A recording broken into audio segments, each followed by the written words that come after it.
Okay, just another Strange Happening video. We just finished watching Dr. Sleep again, this time the director's cut. When we downloaded it on Vudu streaming, it came free with a Blu-ray DVD, and it included the director's cut, and I really liked the director's cut better.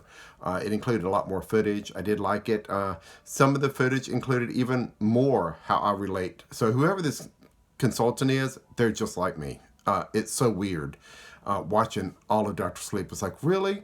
They had a scene in there even where Dan is trying to pass off this strangeness of his as being lucky, just really lucky. And it's like, I said that exact same thing in my coincidences video that I put out there. That my two key words were coincidence and lucky, trying to blow it off and get people to not pay attention. And did the same thing in the director's cut on the movie. It's like, so it continued on into, yeah, just the same exact thing. So really, anyway, what I wanted this video to be about is what it's like past what it is. I'm 56 years old now, so what it's like to get older, since they didn't get too old in the movie. I was all young, kind of. But what it's like to get older with some of this shine. And just a couple of examples. Me and my brother had an argument. I think as more argument on my side, and he was just chilling and getting upset. Just me being the angry one. But it's hard to have an argument and pull up references and don't know if they've actually said this or if they've thought it. And now that I look back in history, things are getting blurry. The further back I go in history, I'm 56, but throughout your life, I've known my brother all my life, and it's like, did he actually say any of this or did he just think it? And you can't bring up something in an argument or a conversation if they just thought it. You can only go off what people say. I have, in the past, brought things up like that in arguments, not with my family, but other people, and they've responded that, well, I didn't say that. I thought it, but I didn't say it. So almost like it doesn't count unless you say it.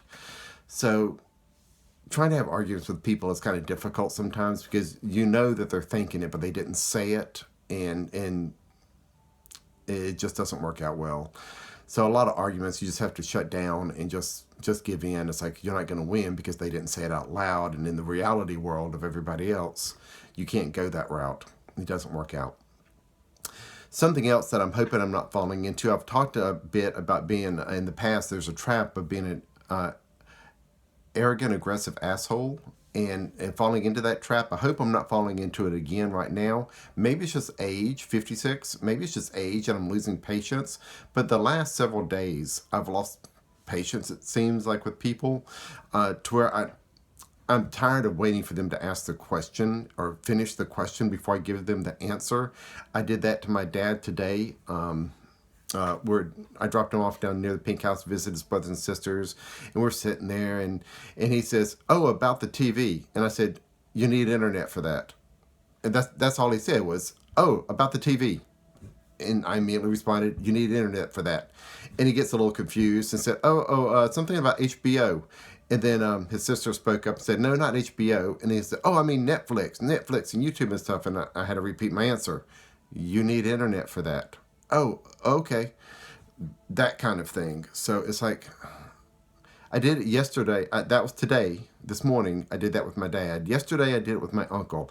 I gave him an answer before he even asked the question. I was on my laptop working on a couch, and I gave him an answer, and then he started asking the question, and I didn't look up, and I just continued doing what I was doing. So he got a little upset, not upset, but just a little miffed at me for not paying attention to him, that he wanted to ask me a question. So I had to stop and just go.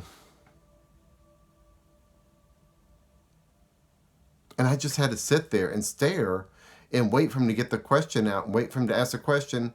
And then I repeated my answer, the same answer. It's like, you know what he's going to ask. You know what this person's going to ask. So it's like, maybe it's I'm just getting old and impatient. It's like, I've already told you the answer. Don't even bother asking the question. You know the answer. But that's not the way people work. Hopefully, it's just age and getting impatient and not me falling into that aggressive, arrogant asshole trap again. I really don't want to fall into that again. And it's very easy to do. Oh, speaking about that, arrogant, I just caught that in the Dr. Sleep video again. spoilers, people. Sorry about this, spoilers.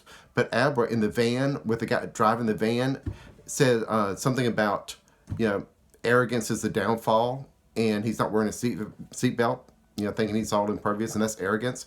That is arrogance. And I mentioned in some videos in the past that, you know, that's one of the dangers is arrogance, being an aggressive, arrogant asshole. And it's true. And I hope I'm not falling in that path. But they mentioned in the movie about arrogance being one of the downfalls and a trap.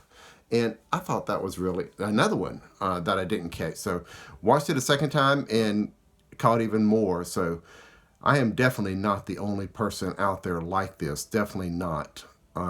Whoever the consultant was on this movie is just like me, apparently. So very interesting. But getting older with this, it's going to be interesting to see how it all plays out getting older.